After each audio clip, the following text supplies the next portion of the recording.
हाँ जी ma'am, start कीजिए sir. हैं सर। अच्छा, डीएम साहब कनेक्ट हो गए हैं सर? हाँ, कनेक्ट हो गए मैम डीएम साहब। अच्छा, good morning all of you. I, on behalf of the entire organizing committee of this webinar, would like to extend warm greetings to Shri Mangesh Gildialji, District Magistrate Tiri Garhwal, Dr. Geeta Baludi, Department of Psychology from MKPG College, Dehradun, Dr. Rakesh Kumar Singh from Department of Sociology, Government PG College, Rudrapur, teaching and non-teaching staff of Government PG College, New Tiri, and our dear students. मैं आप सबका इस webinar में तहे दिल से स्वागत करती हूँ। मैं सबसे पहले श्री मंगेश गिल्डियाल जी, जिलाधिकारी टिहरी गढ़वाल के विषय में छात्र छात्राओं को कुछ बताना चाहूंगा। सर का जन्म पौड़ी जिले के कमयून गांव में हुआ। सर की प्राथमिक शिक्षा इसी गांव में हुई। ग्रेजुएशन सर ने रामनगर से किया। एमटेक की पढ़ाई सर ने इंदौर से पूरी की। कुछ समय तक साइंटिस्ट के पद पर उन्होंने IIRD लेबोरेटरी देहरादून में कार्य किया और यहीं से यूपीएससी की तैयारी भी की। सर का सिलेक्शन पहले आईपीएस में हुआ, लेकिन 2011 में दोबारा यूपीएससी का एग्जाम दिया और देश में चौथा स्थान प्राप्त किया और आईएएस ज्वाइन किया। सर, महाविद्यालय परिवार आपका अभिनंदन करता है। आपकी उपस्थिति ने इस वेबिनार को गरिमा प्रदान कर दी है। सर, मैं आपको बताना चाहूंगी कि वेबिनार का टॉपिक है कोविड-19 के दौर में चुनौतियां और अवसर। मैं डीएम सर से अनुरोध करूंगी कि आप प्रतिभागियों को संबोधित कर हमें अनुग्रहित करें। Thank you sir.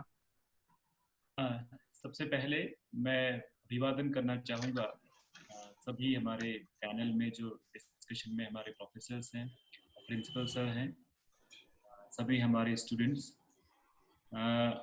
जो टॉपिक इस समय इस वेबिनार के लिए चूज किया गया है कि कोविड-19 के बाद जो चुनौतियां हमारे पास रहेंगी और इसके इफेक्ट्स की किस प्रकार से ये भारत और भारत के साथ साथ विश्व के अन्य देशों के सामाजिक परिदृश्य, आर्थिक, राजनीतिक और जो आम जिंदगी है सभी लोगों की, उस पर किस प्रकार से प्रभाव डाल रहा है और आने वाले समय में क्या इसके प्रभाव होंगे।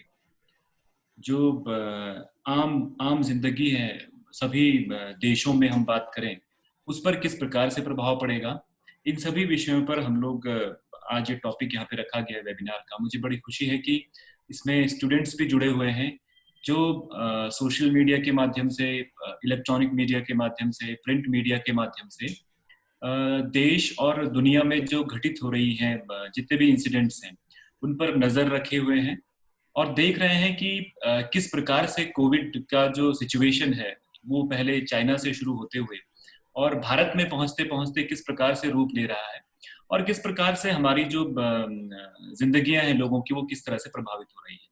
तो अगर हम इस टॉपिक की शुरुआत करें तो दिसंबर जनवरी में चाइना से ये कोविड-19 का जो स्प्रेड आउटब्रेक शुरू हुआ था, उस समय शायद भारत में हम लोगों ने भी ये उम्मीद नहीं की थी कि इस प्रकार से प्रभाव हमारे देश पर भी इस वायरस का होगा, क्योंकि पहले भी हम सब लोगों ने देखा है कि इबोला हो, सार्स हो, कई सारे ऐसे वायरस रहे हैं जिन्होंने यूरोपियन कंट्रीज को और अमेरिकन कंट्रीज को इफेक्ट किया है, पर भारत में उसका इफेक्ट इतना प्रभावी रूप से नहीं देखा गया है। लेकिन कोविड-19 ने जो सिचुएशंस पैदा की है कि पहले एशियन कंट्री चाइना से शुरू हुआ है, फिर हमने देखा वो यूरोपियन कंट्रीज की ओर गया, वेस्टर्न कंट्रीज में अमेरिका मेनली जो मोस्टली अफेक्टेड कंट्री है, और फिर भारत भी इससे अछूता नहीं रहा।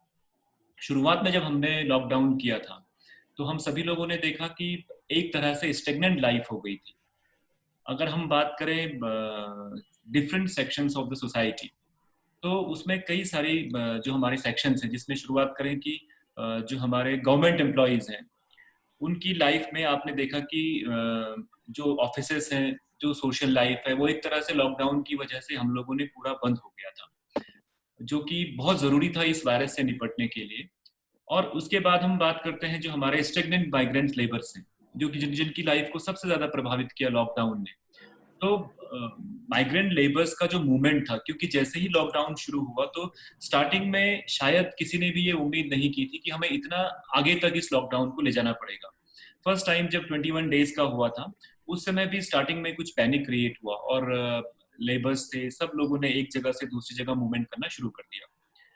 उसके बाद 31 जो 21 डेज का लॉकडाउन था, सभी लोग ये एक्सपेक्ट कर रहे थे कि हम लोग इस ड्यूरेशन में जो कोविड का स्प्रेड है उसे एक लेवल तक लाते हुए जो उसका स्प्रेड है वो कम होना शुरू हो जाएगा, जो कि गवर्नमेंट ने भी एंटिसिपेट किया था और जो जितने भी डॉक्टर्स हैं और मेडिकल कम्युनिटी है सबने यही एंटिसिपेट किया।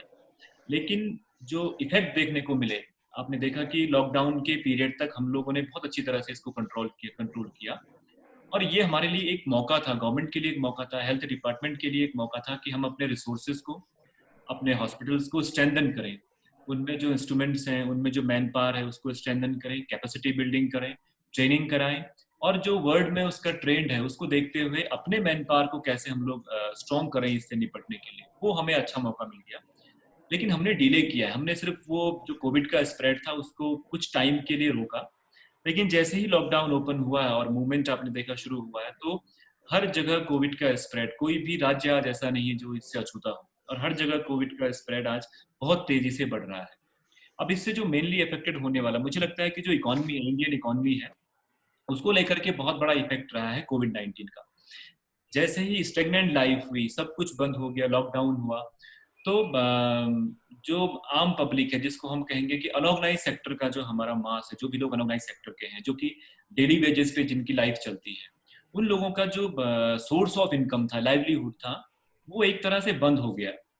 फिर उन लोगों को कई स्टेट गवर्नमेंट्स ने, एडमिनिस्ट्रेशन ने उनको हेल्प की, उनको राशन पैकेट्स दिए, लेकिन लॉन्ग टर्म में उसका हम इफेक्ट देखें तो वो लोग जिस स्टेट में काम कर रहे थे, जिस स्टेट में जो भी उनका एम्प्लॉयमेंट था, उसकी वजह से उनकी लाइवलीहुड चल रही थी, वो लाइवलीहुड एक तरह से बंद हो गई। थोड़ी देर के लिए माने महाराष्ट्र में कोविड का स्प्रेड बहुत तेजी से बढ़ा है, और महाराष्ट्र में जितने भी बिहार, झारखंड, ओडिशा, इन सारे स्टेट्स की जो हमारे श्रमिक थे, वो सभी महाराष्ट्र से माइग्रेट करके वापस अपने स्टेट्स को लौट गए। बिहार ने बहुत बड़ा नंबर देखा माइग्रेंट्स का, जो कि उनके लोग बाहर काम करते थे, चाहे दिल्ली हो, चाहे मुंबई हो, चाहे पुणे हो, इन सभी सिटीज से उनके जो श्रमिक थे वो सभी वापस आकर के बिहार चले गए। इसी तरह यूपी ने बहुत बड़ा नंबर देखा। उत्तराखंड ने खुद ही 2 से 2.5 लाख का अभी माइग्रेंट उनका वापस आया, हमारा वापस आया है। हर स्टेट्स में माइग्रेंट्स वापस आए हैं। अब ये चैलेंजेस जो हम देखें, इस समय चैलेंजेस स्टेट गवर्नमेंट्स के ऊपर बहुत बड़े चैलेंजेस हैं, क्योंकि अगर हम एक कंट्री की एक स्टेट की बात करें, थोड़ी देर के लिए बिहार, सपोज हम बिहार की बात करते हैं, तो बिहार का बहुत बड़ा नंबर जो पॉपुलेशन का था, वो लाइवलीहुड उन्हें मिलता था बाहर के स्टेट्स पे, जब वो लोग माइग्रेट करते थे। उसमें से कुछ सीजनल लेबर थे, उसमें से कुछ परमानेंट लेबर्स थे जो कि बाहर काम करते थे। अब वो वापस आ गए क्योंकि इंडस्ट्रीज बंद हो गई हैं, ट्रांसपोर्ट बंद हो गया है, रिक्शा चलने बंद हो गए, जो ऑटो चलने बंद हो गए, पब्लिक ट्रांसपोर्ट बंद हो गया। तो जो भी इन सभी सेक्टर्स में जो एम्प्लॉयमेंट मिल रहा था जिनको, वो सभी लोग उसको छोड़ते हुए वापस अपने घरों को आ गए। अब वो लोग वापस आए हैं,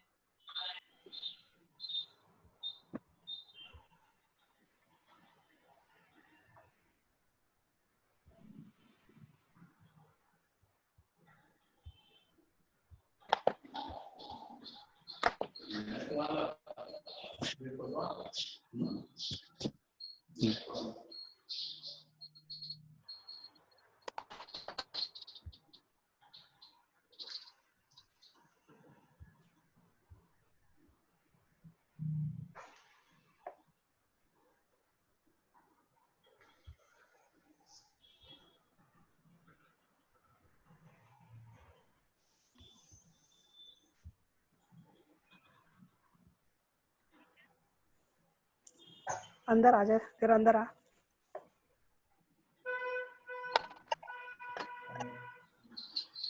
किसी के लड़की कनेक्टिविटी के लिए कैसे फोन?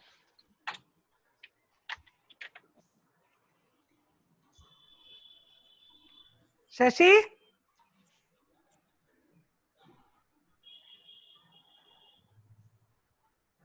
शशि, एक बोतल पानी और एक mask.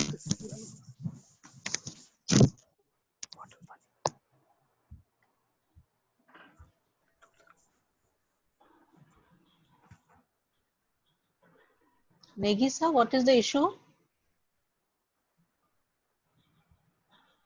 Hello Yes, Negi sir, what is the issue?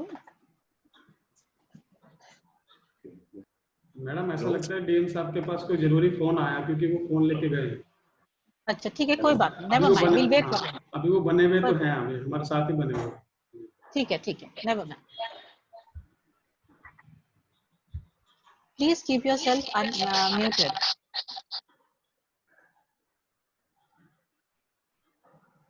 Phone पे करना चाहिए, गिलास में डाल के दे, फोन पे करते हैं, फोन पे, गिलास में डाल, फोन से करते हैं। गिलास में डाल के दे दे पानी, गिलास में।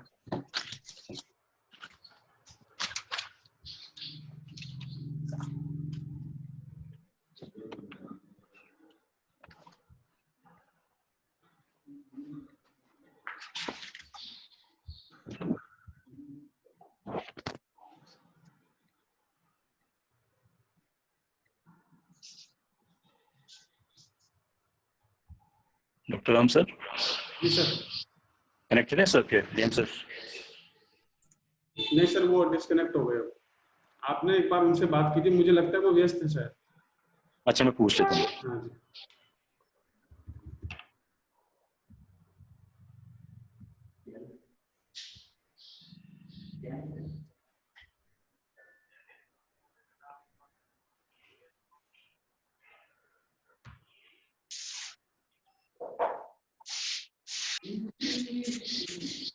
हाँ डीएम सर लिफ्ट कर लिया। हेलो शायद मेरे ख्याल से लिफ्ट कर, थोड़ा पूछ लीजिएगा क्या बताइए।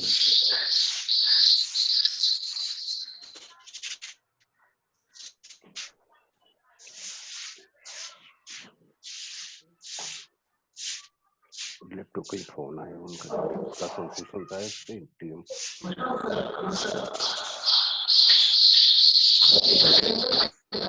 कनेक्ट पता कर रहे हैं ना।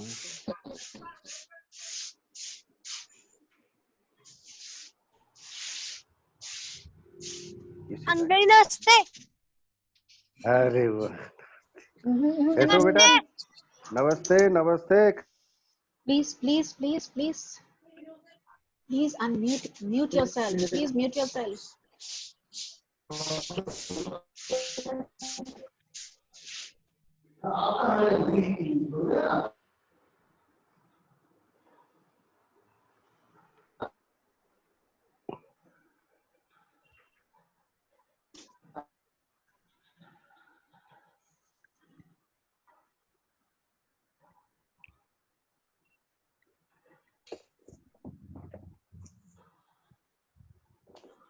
अभी क्या मैं आप लोग मुझे सुन पा रहे हैं? हाँ, Yes जी sir. जी Yes सुन sir. पा रहा हूँ। ठीक है तो मैं स्टार्ट करूं फिर? हाँ जी सर। जी तो मैं जस्ट इस बारे में बात कर रहा था कि जिस No, प्रकार no. से हम अदर स्टेट्स की बात करें जो इंडस्ट्रियली रिच स्टेट्स हैं, जहां पर इंडस्ट्रीज ठीक हैं, जहां को हम जैसे मेट्रोपॉलिटन सिटीज की बात करें, तो वहां पर जो नॉर्मल लाइफ है वो डिस्टर्ब होने की वजह से हमने कहा पूरे इंडस्ट्रीज बंद हो गई हैं। सर आवाज थोड़ा कम आ रही है, प्लीज माइक के करीब आ जाते आप तो ज्यादा बेहतर होता। ठीक है मैं बताता हूँ। तो हम लोगों ने देखा कि इंडस्ट्रीज बंद होने से और पब्लिक ट्रांसपोर्ट बंद हो गया है, नॉर्मल जो, क्योंकि लोगों ने बाहर निकलना बंद कर दिया तो रेस्टोरेंट्स बंद हो गए, सर्विस सेक्टर पूरी तरह से बंद हो गया। टूरिज्म सेक्टर की अगर हम बात करें तो टूरिज्म पूरी तरह से बंद हुआ। तो जो भी लोग इस पे डिपेंडेंट थे, या तो वो अपने पेरेंट स्टेट्स को वापस चले गए, और उनके लाइवलीहुड लॉस होने की वजह से जो उनकी डेली अर्निंग थी वो एक तरह से बंद हुई। अब इसमें जो उनके पेरेंट स्टेट्स हैं, जैसे उत्तराखंड में जो लोग वापस आए हैं, बिहार में जो लोग वापस आए हैं, झारखंड में जो लोग वापस आए हैं, अभी सुन पा रहे हैं आप लोग? Yes sir. जी सर सुन पा रहे हैं। तो जो लोग वापस आए हैं अभी, अब सबसे बड़ा चैलेंजेस जो उन स्टेट्स के लिए है, वो चैलेंज ये है कि उनको किस तरह से वो लाइवलीहुड दी जाए। जो अलग स्टेट्स में, दूसरे स्टेट्स में जाकर के वो लोग अर्न करते थे, वो सारी अपॉर्चुनिटीज, सारी एम्प्लॉयमेंट अपॉर्चुनिटीज उन लोगों को उनके पेरेंट स्टेट्स में अवेलेबल करवानी होगी। ये इकोनॉमी के लिए सबसे बड़ा चैलेंज है उन स्टेट्स के लिए। दूसरा, हमने कहा कि लोगों का एम्प्लॉयमेंट, कई लोगों का एम्प्लॉयमेंट एक तरह से बंद हुआ है। तो लोगों की जो परचेजिंग पावर थी वो परचेजिंग पावर बहुत कम हो गई है। आदमी मार्केट जाता था, मार्केट में जाकर के अपने लिए कई सारे ऐसे चीज थे जो जैसे स्पा में जाता था, वो बार्बर के वहां जा रहा था, आदमी रेस्टोरेंट्स में खाना खाने जाता था, मार्केट में जाकर के अपने डेली यूज का मोबाइल खरीदता था, सामान खरीदता था, चेयर टेबल्स, ये सारी चीजें खरीदता था। ये चीजें खरीदना बंद हो गया क्योंकि आदमी की परचेजिंग पावर कम हो गई। आदमी की परचेजिंग पावर कम होने से क्योंकि इंडस्ट्रीज बंद हो गई, तो अब इंडस्ट्रीज जब बंद हो गई तो इंडस्ट्रीज को रिवाइव करने के लिए खपत होना बहुत जरूरी है। इकोनॉमी में जो हम कहते हैं डिमांड और सप्लाई का रेशियो जो है, इस समय क्या था कि डिमांड भी कम हो गई थी लॉकडाउन की वजह से, सप्लाई ऑलरेडी कम हो गई क्योंकि हम लोगों ने हमारी इंडस्ट्रीज लगभग बंद हो गई थी। तो अब जो इकोनॉमी का चैलेंज है वो सबसे बड़ा चैलेंज है कि लोगों की परचेजिंग पावर को बढ़ाना।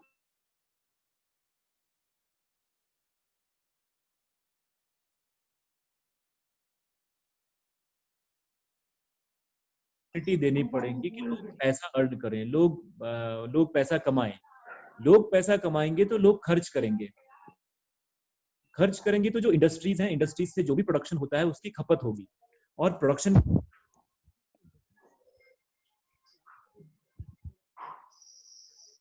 साउंड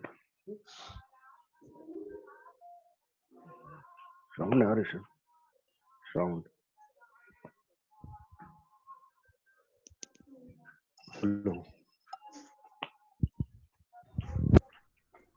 हेलो, हाँ अब आ रही है सर आवाज जी। Yes, sir. Yes, sir. Mute हो रखा है, एक सेकेंड। हाँ नहीं हो गया सर, हो गया सर। ठीक है ठीक है। तो मैं ये कह रहा था कि आज की डेट में जो सबसे बड़ा चैलेंज मुझे नजर आता है इकोनॉमी के सामने, और जो हमारे स्टूडेंट्स हैं वो भी इस बात से सहमत होंगे कि हमारे सामने सबसे बड़ा चैलेंज है लोगों की परचेजिंग पावर बढ़ाना। और लोगों की परचेजिंग पावर बढ़ेगी तो हमारा जो इंडस्ट्रियल प्रोडक्शन है उसका खपत होगा, खपत होगी तो इंडस्ट्रीज रिवाइव करेंगी। तो आज की डेट में अगर हम परचेजिंग पावर बढ़ाना चाहते हैं तो मुझे लगता है हमारी गवर्नमेंट को लोगों के हाथ में लिक्विडिटी देनी होगी। और लोगों के हाथ में लिक्विडिटी कैसे आएगी? जो हमारे अभी इकोनॉमिक पैकेज आपने देखे थे वो सभी आए हैं, उनमें कई जगह जैसे मनरेगा में सरकार ने 30,000 करोड़ और 40,000 करोड़ का इंक्रीज किया है। इससे ये होगा लोगों को काम मिलेगा, लोगों को वेजेस मिलेंगी। तो जो लोग बाहर से माइग्रेट होकर के अपने पेरेंट स्टेट्स में आए हैं उन लोगों को एक अपॉर्चुनिटी मिलेगी कि वो पैसा कमाए और वो पैसा मार्केट में खर्च हो। पैसा खर्च होगा तो इंडस्ट्रियल प्रोडक्शन की खपत होगी। ये मुझे लगता है इकोनॉमी के सामने आज सबसे बड़ा चैलेंज है। हमारे कई सारे ऐसी इंडस्ट्रीज थी जो इंडस्ट्रीज डेली कुछ प्रोडक्शन है, प्रोडक्शन के बाद वो डायरेक्टली मार्केट में जाता है और मार्केट में उसकी खपत है, उसके बाद ही वो इंडस्ट्री सरवाइव करती है। लेकिन आज की डेट में इस 2-3 महीने का जो पीरियड था जिसमें स्लग था, बिल्कुल कोई कहीं कोई जा नहीं पाया है, कहीं कुछ खरीद नहीं पाया है, तो इस वजह से इंडस्ट्रीज को रिवाइव करना एक चुनौती रहेगी मेरे मेरे मेरे विचार से। और जो एमएसएमईज हैं, सबसे ज्यादा इफेक्ट इसमें एमएसएमईज हुआ है, micro medium and small industry, जो हमारे कुटीर उद्योग धंधे थे। कुटीर उद्योग धंधों में 10 से लेकर के 100 लोग वहां पर काम कर रहे हैं। उद्योग धंधे बंद हुए, लॉकडाउन हुआ, उनका जो रॉ मटेरियल था वो लोकल मार्केट पे डिपेंड था, आसपास के मार्केट से वो रॉ मटेरियल लेते थे। रॉ मटेरियल जैसे ही वो लेंगे उसके बाद ही उनका प्रोडक्शन शुरू होगा। लेकिन लॉकडाउन की वजह से वो सारा चेन बंद हो गया, लोगों ने काम, क्योंकि लोग जा नहीं पाए फैक्ट्रीज में, फैक्ट्रीज बंद हुई। तो सबसे ज्यादा इफेक्ट एमएसएमई सेक्टर को मुझे लगता है इससे हुआ है और उस पर भी ध्यान देने की जरूरत है। इसके बाद थर्डली हम बात करें सर्विस सेक्टर की, तो ऐसा सेक्टर जो रिवाइव होने में सबसे ज्यादा समय लेगा आज की डेट में वो सर्विस सेक्टर है। क्योंकि इंडस्ट्रीज को रिवाइव करना 1 महीना 2 महीने के बाद हम कोशिश कर सकते हैं कि जिस तरह से कोविड की सिचुएशन नॉर्मल होती है तो इंडस्ट्रीज रिवाइव होंगी, क्योंकि गवर्नमेंट ने अनलॉक फर्स्ट में काफी सारे छूट दे दी हैं लोगों को कि वर्क प्लेस पे जा सकते हैं, इंडस्ट्रीज शुरू हो सकती हैं। इवन गवर्नमेंट अब यही कोशिश कर रही है कि हमारी इंडस्ट्री शुरू हो। तो अब जो आपकी स्थिति है उसमें ये जरूर हो सकता है कि 1-2 महीने के बाद इंडस्ट्रीज रिवाइव कर जाएं, लेकिन जैसे मैंने कहा सबसे ज्यादा इफेक्ट जो आने वाला है वो सर्विस सेक्टर पे लॉन्ग टर्म इफेक्ट है। सर्विस सेक्टर में थोड़ी देर के लिए हम टूरिज्म को लेते हैं, तो हमने देखा सारे होटल, सारे रेस्टोरेंट्स बंद थे। अब टूरिज्म की अगर हम बात करते हैं तो टूरिज्म में लोग एक स्थान से दूसरे स्थान जाने में आज की डेट में बहुत ज्यादा प्रिकॉशन रख रहे हैं। और नॉर्मली आम पब्लिक जो है, जिस तरह से कंडीशंस हैं कोविड की, जिस तरह से मीडिया में लोग देख रहे हैं कि बहुत सारे स्टेट्स बहुत बुरी तरह से इफेक्ट हैं इससे। तो मुझे लगता है कि लोग अभी या आने वाले 1 साल तक बहुत ही प्रिकॉशन से एक स्टेट से दूसरे स्टेट में जाएंगे, किसी टूरिज्म स्पॉट पे जाएंगे, और ये भी हो सकता है कि कोई हाई लोड कोविड सिटीज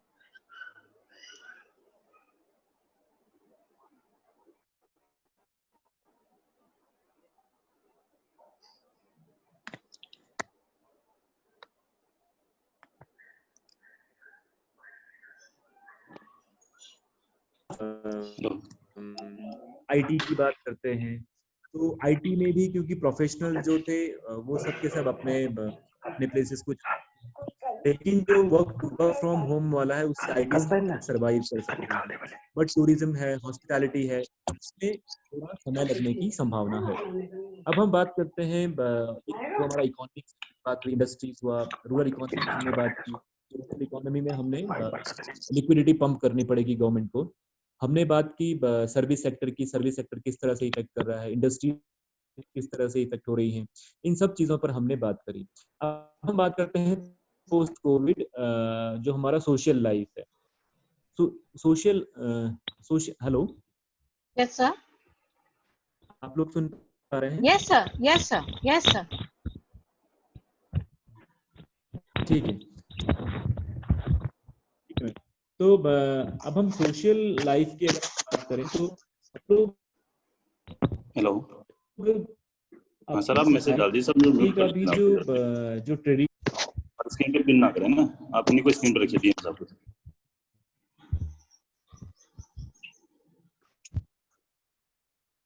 थोड़ा मैसेज डाल दीजिए सर प्लीज, ये लोग स्क्रीन पे आ जा रहे हैं ना अपने, आप DM साहब को पिन कीजिए सर, वही आ रहे हैं स्क्रीन पे, और लोग आ जा रहे हैं, डिस्टर्ब कर रहे हैं बीच में।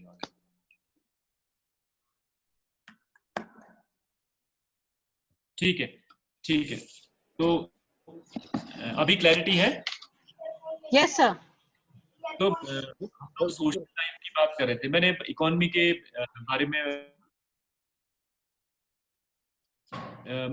के बारे में थोड़ा डिस्कस किया कि इकोनॉमी किस तरह से हमारी इफेक्ट हुई है, और पोस्ट कोविड कितना टाइम लग सकता है, पोस्ट कोविड हमें क्या क्या तैयारियां करनी पड़ेंगी, पोस्ट कोविड हमें क्या क्या प्रयास करने पड़ेंगे अपनी इकोनॉमी को रिवाइव करने के लिए।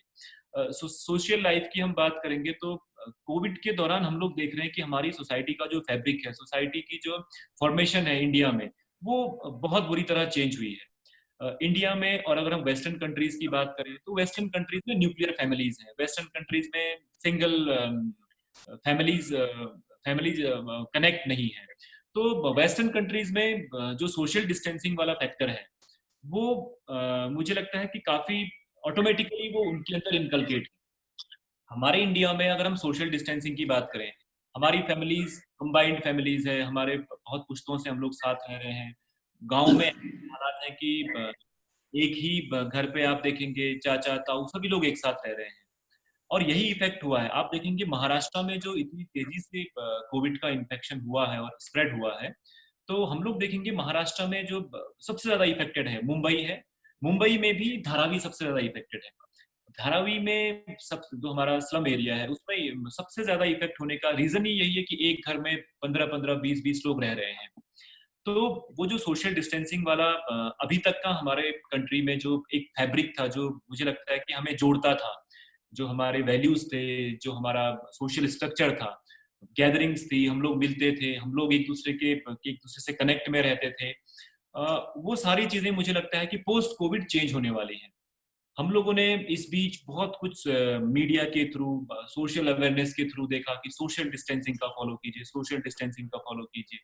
इवन हमने अपने जो न्यू जनरेशन है उसमें भी पूरी तरह से इनकलकेट कर दिया कि सोशल डिस्टेंसिंग का फॉलो कीजिए। और ये मुझे लगता है कि हमारे लिए फ्यूचर के लिए भी एक सीख है। आने वाला समय हो सकता है बायोलॉजिकल वेपन्स हैं, केमिकल वेपन्स हैं, और बायोलॉजिकल वेपन्स की अगर हम बात करेंगे तो यही एक तरीका है कि सोशल डिस्टेंसिंग का फॉलो करें हम लोग। इसके अलावा और भी जो लगातार गवर्नमेंट ऑफ इंडिया की तरफ से जो भी इंस्ट्रक्शन जारी हो रहे हैं, तो सोशल लाइफ की मैं बात करूं तो पोस्ट कोविड मुझे लगता है बहुत कुछ चेंज होने जा रहा है।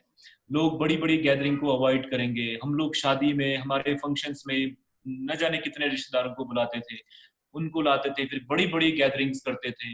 लेकिन अब पोस्ट कोविड हमको सोचना पड़ेगा, लोग सोचेंगे कि क्या इतने लोगों को बुलाया जाए। तो हमारे जो सोशल फंक्शंस हैं, हमारे जो फैब्रिक है, हमारी जो लाइफ है, पोस्ट कोविड मुझे लगता है बहुत कुछ चेंज होने की संभावना है।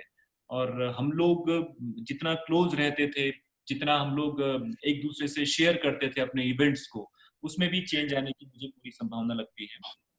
हम लोग अगर एम्प्लॉयबिलिटी की बात करें, तो जैसे हमारे स्टूडेंट्स भी इस समय हमसे जुड़े हुए हैं, तो मुझे लगता है कि जो हमारे इंडस्ट्रियल सेक्टर्स हैं, सर्विस सेक्टर्स हैं, और भी सेक्टर्स हैं जिनमें कि एम्प्लॉयमेंट में जस्ट स्लो डाउन हुआ है। तो आने वाले समय में किस तरह से पिकअप हम लोग करेंगे, किस तरह से इकोनॉमी हमारी जीडीपी रेट जो है वो पिकअप करेगा, उस पर अभी क्वेश्चन मार्क है। और बहुत सारे जो एजेंसीज हैं, बहुत सारे वर्ल्ड बैंक है, आईएमएफ है, सब ने इंडिया के लिए अपने अपने प्रेडिक्शंस दिए हैं। और मे बी हमारा ग्रोथ रेट नेगेटिव भी हो सकता है अगर हम लोग टाइमली इसको नहीं संभालेंगे तो बहुत सारी चीजें हैं जिनमें कि एम्प्लॉयबिलिटी इफेक्ट हो रही है। तो अब मुझे लगता है कि ज्यादा इस समय का जो पोस्ट कोविड जो आने वाले 2-3 महीने हैं, उनमें जो हमारा यूथ वापस लौट करके आया है, जो लोग बाहर सर्विस सेक्टर में थे, जो इंडस्ट्री में थे, वो वापस लौट करके आए हैं। तो उनको उन्हीं की जगहों पर जहाँ के वो रहने वाले हैं, वहां पर उस जगह के हिसाब से सेल्फ एम्प्लॉयमेंट की अपॉर्चुनिटीज, और उस जगह के हिसाब से जिस स्किल के वो लोग हैं, जो उनका स्किल है, उसको देखते हुए उस लोकेशन पे क्या वो लोग फिट होते हैं, इसके हिसाब से अभी सोचा जाना जरूरी है। और उत्तराखंड के परिप्रेक्ष्य में अगर मैं बात करूं उत्तराखंड के, तो उत्तराखंड में जो भी हमारा माइग्रेंट है, जो बाहर रहता था, कोई मुंबई है, दिल्ली है, उसका जो वहाँ का सेटअप है, उसका जो वहाँ का स्किल है, मुझे लगता है कि तो हम यहाँ पर जो हमारे पहाड़ में है, बड़ा मुश्किल है।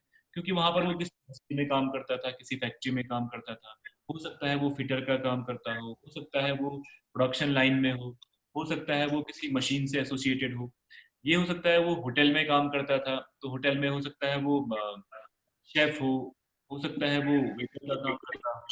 जब वो अपने गांव वापस आया है, और हम ये कोशिश करें कि उसको उसी के स्किल का हम यहाँ पर जॉब अवेलेबल करवाएं, तो मुझे लगता है वो गवर्नमेंट के लिए बहुत बड़ा चैलेंज होगा। क्योंकि इस समय हमारे पास सर्विस सेक्टर बंद है, हमारे पास होटल्स जो हैं वो बंद हैं।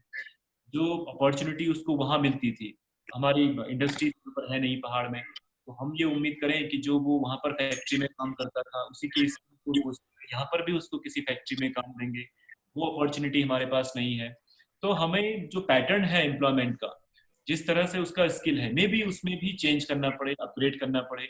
हम अगर पहाड़ की बात करें, हर स्टेट का स्टेट स्पेसिफिक उनकी विशेषताएं हैं। हम अगर पहाड़ की बात करें, तो जो भी हमारे 9 जिले हैं, टेरी है, चमोली है, उत्तरकाशी है, पौड़ी है, इनमें हम लोग किसी भी माइग्रेंट को इंडस्ट्रियल अपॉर्चुनिटी शायद ना दे पाए।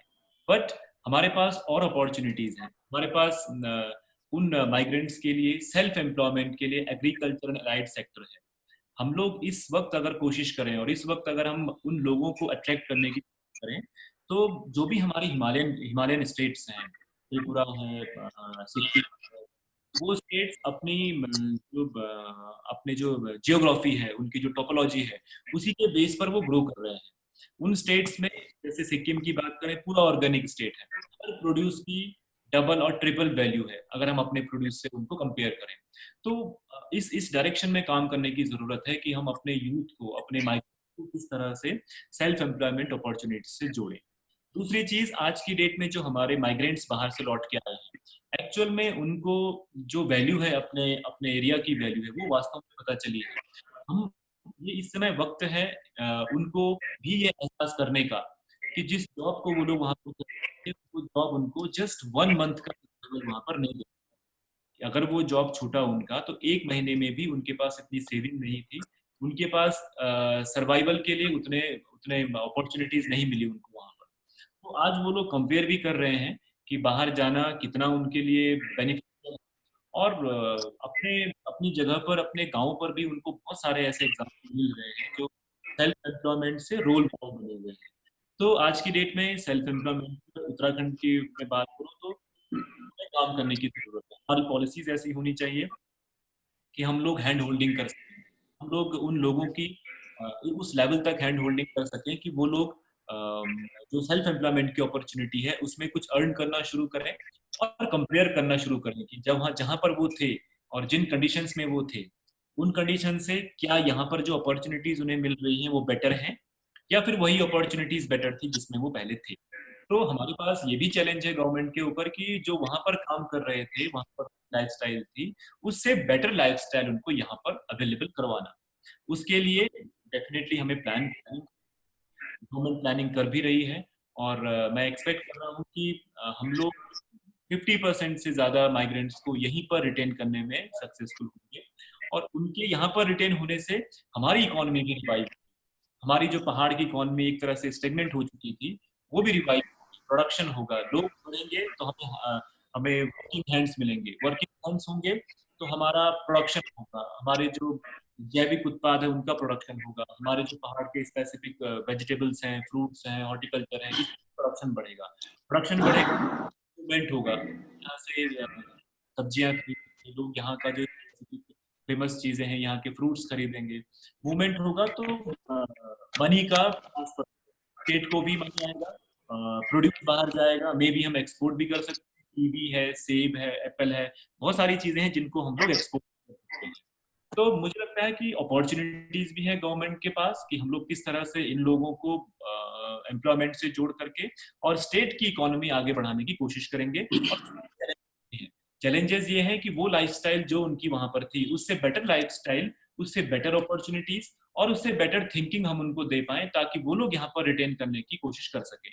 और मुझे लगता है यही चैलेंजेस हर स्टेट के पास है, चाहे बिहार हो चाहे यूपी हो, हर स्टेट का भले ही एम्प्लॉयमेंट का पैटर्न डिफरेंट हो सकता है, भले ही एम्प्लॉयमेंट की अपॉर्चुनिटीज डिफरेंट हो सकती हैं, बट चैलेंजेस मुझे लगता है हर स्टेट के लिए यही है।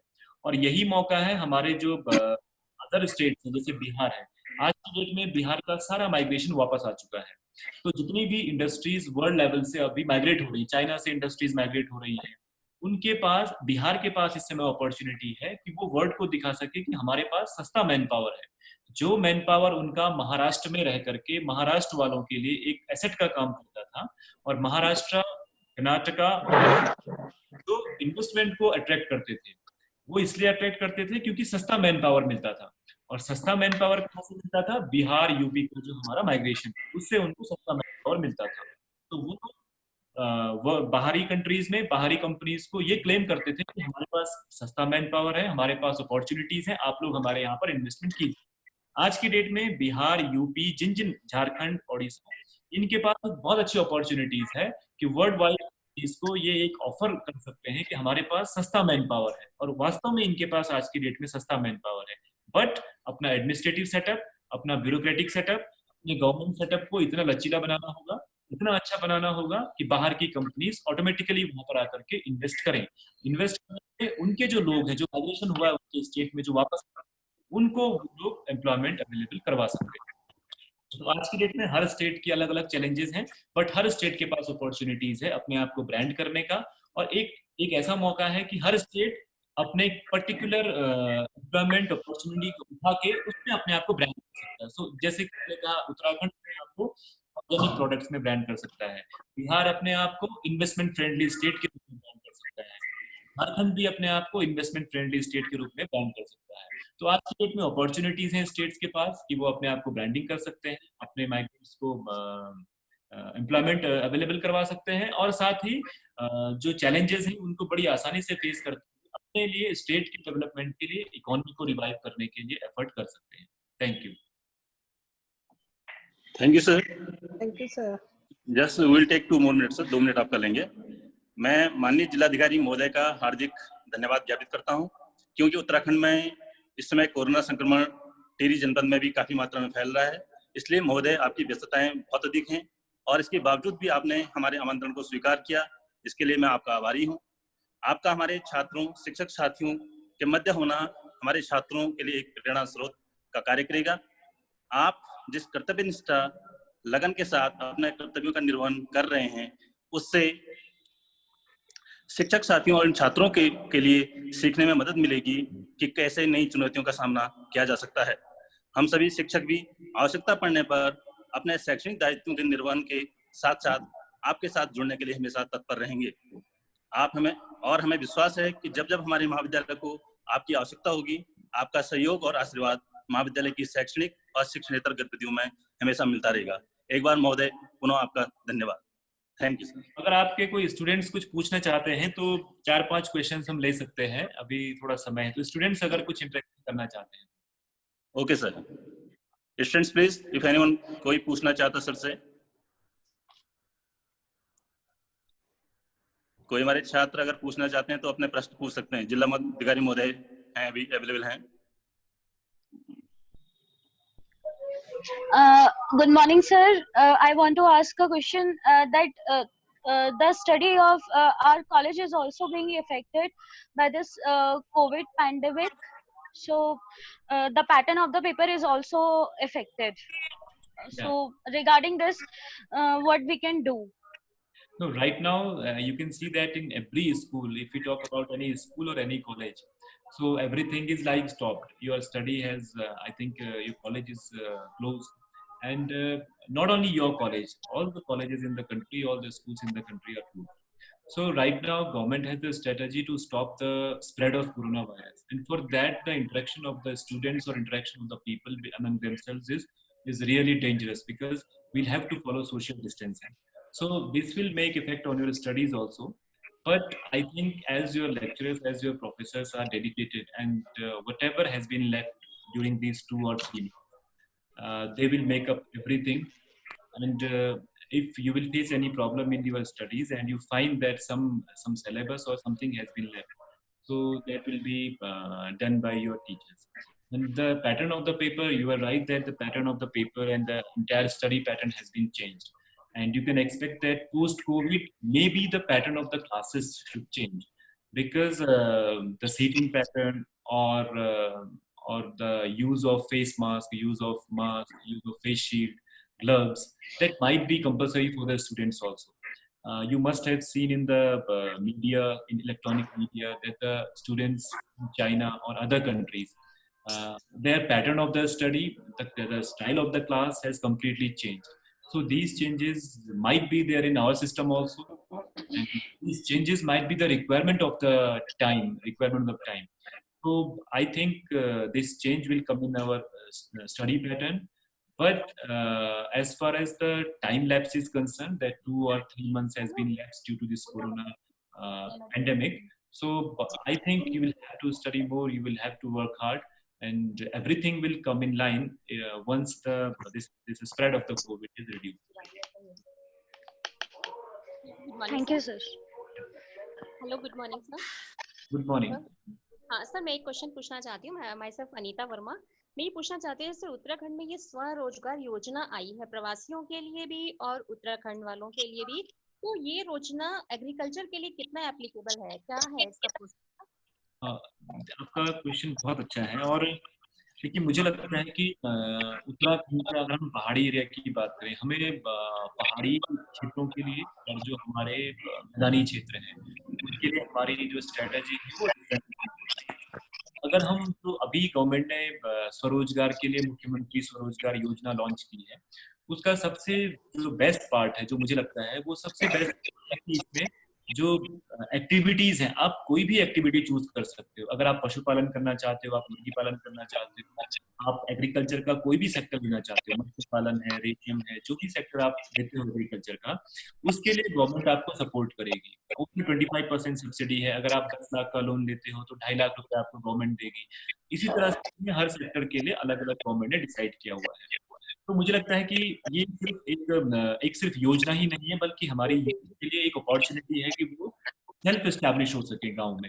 अब थोड़ी देर के लिए गवर्नमेंट की दूसरी स्कीम की मैं बात करता हूँ, इंटरेस्ट फ्री लोन। गवर्नमेंट आज की डेट में किसी भी पास जमीन है गांव में, उसको 1 लाख तक का इंटरेस्ट फ्री लोन देती है। और अगर वो ग्रुप है, अगर 4-5 महिलाएं जुड़ जाती हैं, एक ग्रुप बन जाता है, तो 5 लाख तक का इंटरेस्ट फ्री। अब मैं आपको इसकी इकोनॉमिक्स बताता हूँ बड़े आसान शब्दों में। अब आप सोचिए, मान लिया जाए 5 महिलाओं ने मिल करके 5 लाख का इंटरेस्ट फ्री लोन लिया। इंटरेस्ट फ्री का अर्थ होता है कि उसमें कोई भी ब्याज नहीं पड़ेगा। 5 लाख रुपए अगर उन्होंने लोन लिया है तो वापस भी उनको 5 लाख रुपया ही करना होगा। और 5 लाख रुपए को वापस करने का जो ड्यूरेशन है वो 3 साल है। 3 साल मतलब अगर आप मान के चलेंगे तो एक महीने की जो इंस्टॉलमेंट आएगी वो 14 से 15,000 रुपए आएगी, जो महिलाएं हैं उनको वापस करने के लिए बैंक। अब 5 लाख रुपए में वो क्या कर सकते हैं? 5 लाख रुपए में अगर वो एक सिंपल सा एग्जांपल लेते हैं, 5 लाख रुपए में माना वो 10 गाय रखते हैं। आज की डेट में एक गाय की कीमत 50,000 रुपए है, जो गाय उनको पर डे 10 लीटर दूध, 10 लीटर दूध। ये जो हमारा वेटनरी डिपार्टमेंट है उसका एक रफ एस्टिमेशन है। जो गाय 50,000 रुपए की होगी वो गाय 10 लीटर दूध देगी एक दिन में, दोनों टाइम मिला करके। अब वो महिलाएं थोड़ी देर के लिए मान लीजिए वो 10 गाय लेती हैं। 10 गाय जब वो महिलाएं लेंगी तो एक गाय उनको 10 लीटर दूध देगी एक दिन में, तो 10 गाय देंगी उनको 100 लीटर दूध। 100 लीटर दूध, 1 लीटर दूध की आज मार्केट में कीमत है 40 रुपीज, तो 100 लीटर में हो जाएंगे 4,000 रुपए। महिलाएं 4,000 रुपए अर्न कर सकती हैं, और एक महीने में अगर हम देखेंगे तो 1,20,000 रुपए अर्न कर सकती हैं उन 10 गायों से। 1,20,000 रुपए एक महीने में, और उसकी इंस्टॉलमेंट उनको जो रीपे करना है वो 13 से 14,000 रुपए है। वो माइनस कर देते हैं तो 1 लाख रुपए। 1 लाख रुपए में से 50,000 रुपीज भी अगर उन गायों के मेंटेनेंस पे आता है, उन गायों को खाना वाना देने में आता है, तो तब भी उनके पास 50,000 बचता है। 60,000 भी खर्च आता है तो 40,000 बचता है। तो वो 5 महिलाएं 50,000 अगर पर मंथ उनको बच रहा है, तो इसका मतलब एक महीना को लगभग 10,000 रुपए बचता है। और ये जो उनका काम होगा गाय का मेंटेनेंस, वो रूटीन वर्क है। ऐसा भी नहीं है कि उनको कोई साइंटिफिक वर्क देखना है, उनको नॉर्मल ट्रेनिंग देनी है उन गाय को मेंटेन करने की, और महिलाएं वर्षों से ट्रेनिंग गाय मेंटेन करते आ रही हैं। तो वो महिलाएं, और इंस्टेंट रिटर्न है, ऐसा नहीं है कि उनको 3 महीना 4 महीना इंस्टॉलमेंट देनी है पहले तब जाके उनको अर्निंग होगी। जैसे ही उन्होंने लोन लिया, उन्होंने गाय का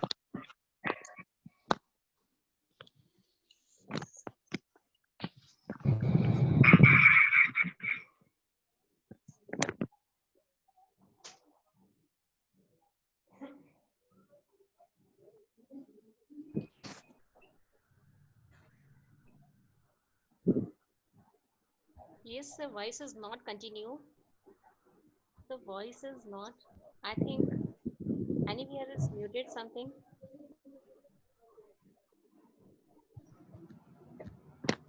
No. Hello hello sir mute हो गए हैं डीएम साहब ना।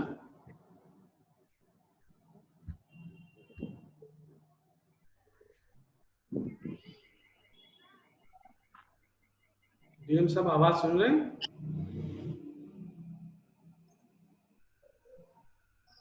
आई थिंक सर का म्यूट हो गया लग रहा है। नहीं, अनम्यूट है, अनम्यूट है।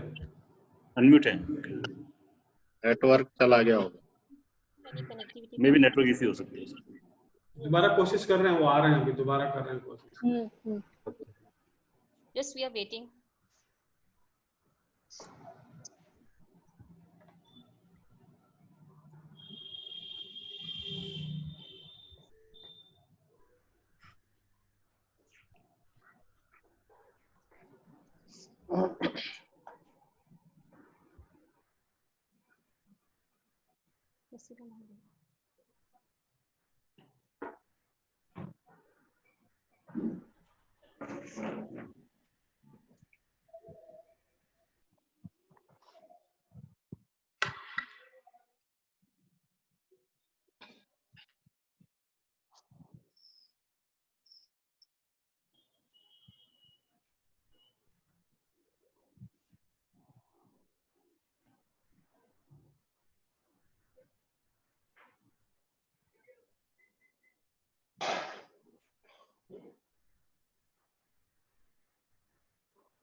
चलो यार, अभी तो कैसे जाएं आज?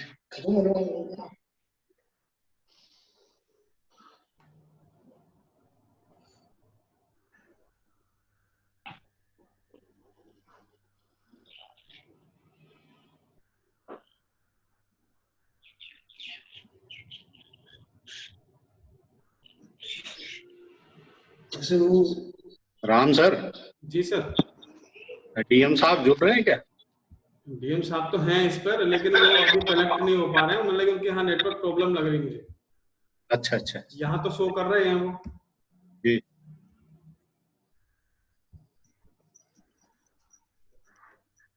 कुलदीप सर एक बार थोड़ा कॉल करें सर, हो सकता है नेटवर्क सर फोन कर दीजिए। वो चेक कर रहे हैं सर।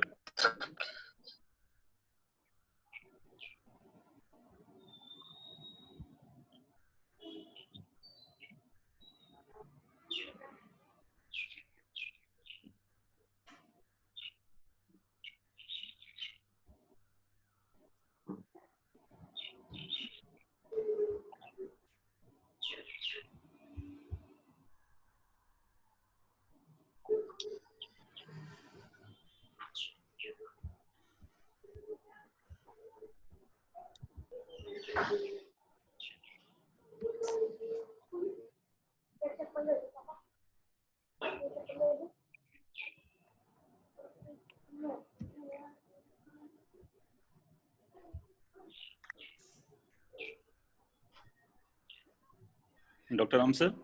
जी सर। कनेक्टेड है सर? क्या दिखा रहा है? दिखा रहा? दोबारा जोड़ रहे हैं डीएम साहब ना? हाँ दोबारा आ रहे हैं सर। हाँ दोबारा जोड़ रहे हैं।